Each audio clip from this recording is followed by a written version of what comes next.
Hem gündemimiz list degan mundarica jadval degandek ma'nolar bor. Avval listdan birini qurib tushuntiraylik. Yezilishiga diqqat qilib qo'ying. Jeep deb yozdik. 23 Guli 2.5 shunday harflarni yozib oling. Boshqa data tiplariga qarasak, bir variable birli qimmatni o'z ichiga oladi. Birli datani o'z ichiga oladi. Ma qanday bo'ldi desa, bir variable nurg'unlagan datalarni o'z ichiga oladi. Bu xuddi qatorib ketgan bir tatmalarni ko'z oldingizga keltirsangiz bo'ldi. Lekin yozganda diqqat qilib cho'qim o'ttirishlarni qilib, agar siz tushunib qolsa, ma belgini qo'ymaysiz, sonlarni yozmaysiz.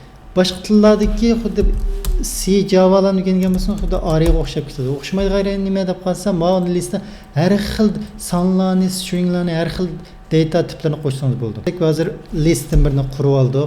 Ikkini qurib boqaylik. Yana birga masalan rang deb qizil, yeshil, qora, yana berish kuchli sonlarni qo'yib. Hozir list eshikini qurdik. Endi bu listlarni nima ish qila olamiz? Men access degan gap to'liq ishlatamiz biz. Access degan nima desam, o'sha listning o'sha elementlari qilingan mashg'ulotni ko'rsatadi. O'zgartiramiz, o'chiramiz, biz qanday qilsangiz, shuni access deb ishlatamiz. Bu o'rtoqlashib ketgan til yodlab olsangiz bo'ldi. Ya'ni access degan nima deb qolsa, mushlarga ilib bo'lgan mashg'ulot deb tushunadi. Hozir listni birini qo'ydik, uning elementlariga access qilib boqaylik. Masalan, print deb yozdikmi? Mesela listni shu bit yozdik. Print rang. Bir listda nurg'unlagan qimmatlar yoki elementlar borki, ya'ni bular xuddi bug'doydek, ma listiga variable'ga qachilangan. Ma listiga tag'a bo'lsa. Ijro qilib baqsaq nima chiqdi? A'zolar chiqdi deydi. Endi bu list yana shunday nima ishlarni qilgani bo'ldi ko'rib boqaylik. Listning elementlari 0 dan boshlanib 0 1, 2, 3 degani. Agar 0-chi bo'lib qolsa nima chiqadi deydi. Masalan, rang. Masalan, mana 2 desak. Qarab qo'ying. Listning 0'i jeep bo'ladi, rangning ikkisi 0 dan boshlangan 0, 1, 2 yani black, qora bo'lishi kerak. Buni ijro qilib boqaylik, nima chiqarasimikin. Mana jeep, black. Yani nima qila olamiz desak, mana ikki listni birlashtirib boqaylik. List bilan rangni qo'shib boqaylik nima chiqadi ekan. Qo'shsak, mana ikkisini qo'shib olsak, bu birli bo'lib ketishi kerak-da. Ya'ni mana ikki listni birlashtirib o'tdi degan gap. Qarab boqing. Ikki listni birlashtirib birli list qilib qo'yapti.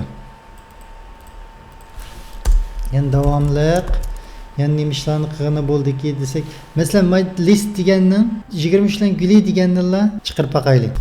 List 23 degan 1 bo'lsa, Guli degan 2. Shundami? Qirib boqaylik qanday chiqadi ekan. O'ziga olmaganda 3 ga emas. 23 Guli. Ma 3 dan tuan degan gapkanda 23 Guli degan ma chiqdi. Yana qanday ish qila olamiz desa, rang deganni 2 silab boqaylik. Ko'paytib boqash, 2 ko'paytib boqsak nima chiqadiki? Shunda 2 chiqish kerak-da, 2 ko'paytganda ekan. Qarab boqaylik. O chiqibdi mana. 2 ko'paytib uni birla listga aylantiribdi degan gap. 3 ni yozsak nima chiqadi ekan? O demak 3 chiqibdi degan gap. Yozsangiz chiqaveradi o'xshaydi bu. Ikkinchi elementni topib oxirini biroq chiqarib boqaylik. Masalan, rang deganni ikkinchi elementni topib oxirini chiqarib boqsak 0, 1, 2. 2 bo'lganiki black bo'lma, keyingi ishni yozsangiz oxirini biroq chiqardi. Black bilan bu masonni chiqaribdi degan gap. Mana shunday listlarda nurg'unlagan qiziqarli ishlarni qilgani bo'ldi.